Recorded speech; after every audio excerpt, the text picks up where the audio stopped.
আসসালামু আলাইকুম এভরিওয়ান, আমি সাবানা। তখন ঘড়ি কাঁটাতে প্রায় 1:10 নাগাদ বাজে। আমি বাড়ির সব কাজ কমপ্লিট করে এবং গোসল কমপ্লিট করে বসেছিলাম।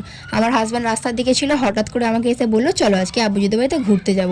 আমি এই কথাটা শুনে খুব রেগে গেলাম, কারণ আমাকে আগে থেকে বললে আমি রেডি হয়ে থাকতাম, কিন্তু হঠাৎ করে আমি কিভাবে রেডি হবে। তাই যে হাইক করে এই ড্রেসটা পরে নিলাম আর মেয়েকেও একটু রেডি করিয়ে দিলাম, আর আমার এই ছোটো ননদকে আমাদের সঙ্গে নিয়ে যাচ্ছি।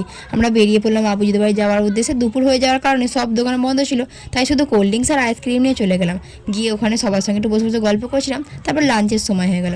আজকে লাঞ্চে বিরিয়ানি করেছিল। এবারে আমি বুঝলাম যে আব্বুজি কেন আমাদেরকে এ বাড়িতে ডেকেছে। আজকে একটা মজার ব্যাপার দেখো, আমরা সবাই মিলে শসা খুঁজেছি বাজারে, কিন্তু দুপুর হয়ে যাওয়ার কারণে কেউ শসা খুঁজে পায়নি। তাই পেঁয়াজ দিয়ে আজকে বিরিয়ানিটা খেয়ে নিলাম। কার কার পেঁয়াজ দিয়ে বিরিয়ানি খেতে ভালো লাগে আমাকে কমেন্ট করে বলো, আমার তো খুব ভালো লাগে। খাওয়া দাওয়া কমপ্লিট করে দুপুরে একটু রেস্ট নিচ্ছিলাম। তারপরে আমরা কোথায় গেলাম সেই ভিডিওটা দেখার জন্য আমার চ্যানেলটাকে তো সাবস্ক্রাইব করতে হবে, না হলে তোমরা তো দেখতেই পাবে না আমরা কোথায় ঘুরতে গেছিলাম। ফটাফট চ্যানেল সাবস্ক্রাইব।